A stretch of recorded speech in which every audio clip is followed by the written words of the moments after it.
We didn't know the alien sisters' hyperdrive was wired directly to their royal mating grid until the thrusters roared back to life, and they both turned their plasma pistols on each other, screaming about who got to marry the human mechanic. That was the exact hook the universe used to turn a simple wiring job into a literal fight to the death over my hand. I'm Jax. I'm a rogue grease monkey running a black market repair bay on a lawless mining asteroid. To the Valari, a 7-foot-tall reptilian species with iridescent silver skin, humans are nothing but primitives. Low-tier monkeys good for scrubbing rust. So when these two high-born Valari sisters docked their smoking, heavily damaged royal cruiser in my bay 3 hours ago, they treated me like garbage. They were desperate. Their ship's primary plasma core was completely fried, and a fleet of pirate bounty hunters was closing in on their coordinates. The planetary defense grid was useless. The sisters' internal computers were already running the numbers, and the mathematical probability of them escaping the system alive was dropping past 0%. Their lead tactician, a towering brute in polished silver armor, had already given up. His mechanical translator droned a wet, heavy rasp. The structural matrix is dead, the machine automated. Repairs are statistically impossible. Your logic centers must dictate immediate submission to the hunters. Walk away now.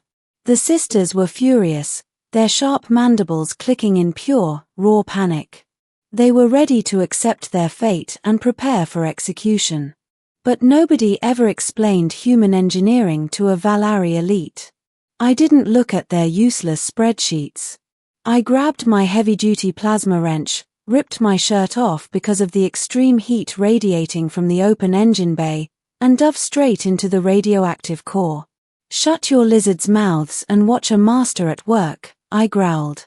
My voice was cracked like dry leather, but it did not shake.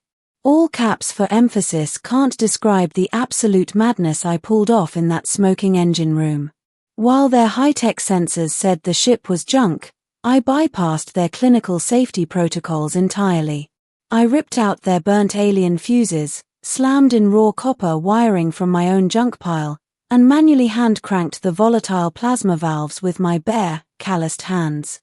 My skin was blistering from the heat, and my muscles were tearing under the strain, but I didn't stop. With one final, desperate hammer strike, the entire cruiser shuddered. The dead core didn't just restart, it flared a brilliant, hypertuned violet light.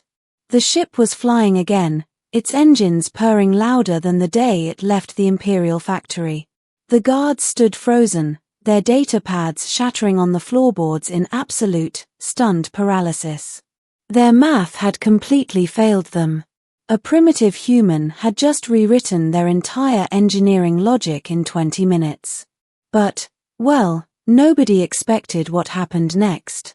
According to ancient Valari imperial law, any outsider who manually reactivates a royal core handles the sacred flame.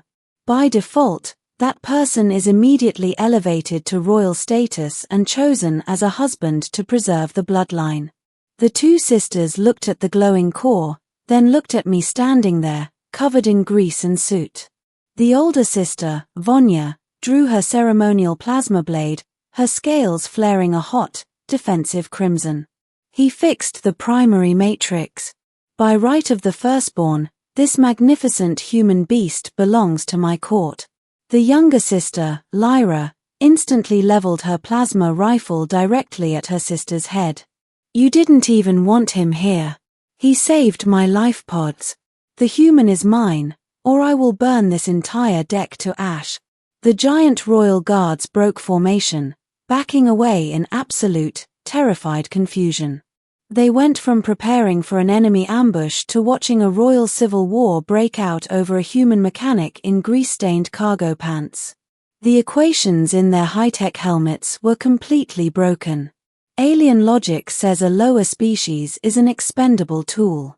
They live to calculate status and profit. But human logic? I didn't want a crown, and I damn sure didn't want two terrifying, 7-foot reptilian brides trying to murder each other in my workshop. I stepped right between their glowing weapon barrels, my open hands raised, completely disregarding the lethal plasma hum. "Both of you, put the guns down," I yelled, my voice echoing off the metal walls. "We have an entire pirate fleet dropping out of warp in exactly 2 minutes. How about we survive the war first, and then you two can figure out who's buying me dinner?" The sisters froze. The wet clicking of their mandibles stopped completely.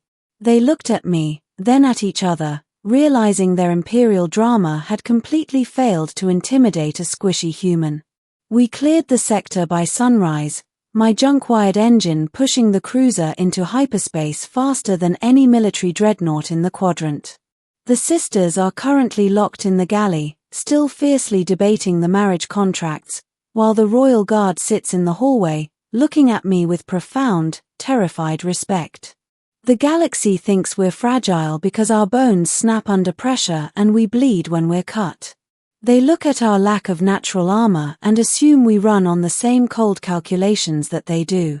But they forget that our chaotic nature, our ability to fix the broken things they discard, and our total refusal to be intimidated by their empires is exactly what makes us so damn dangerous. Because when a human takes over the controls, your spreadsheets go out the window. So, next time you think you can use a human as cheap labor and throw them away, don't wait for the math to save you. Just run.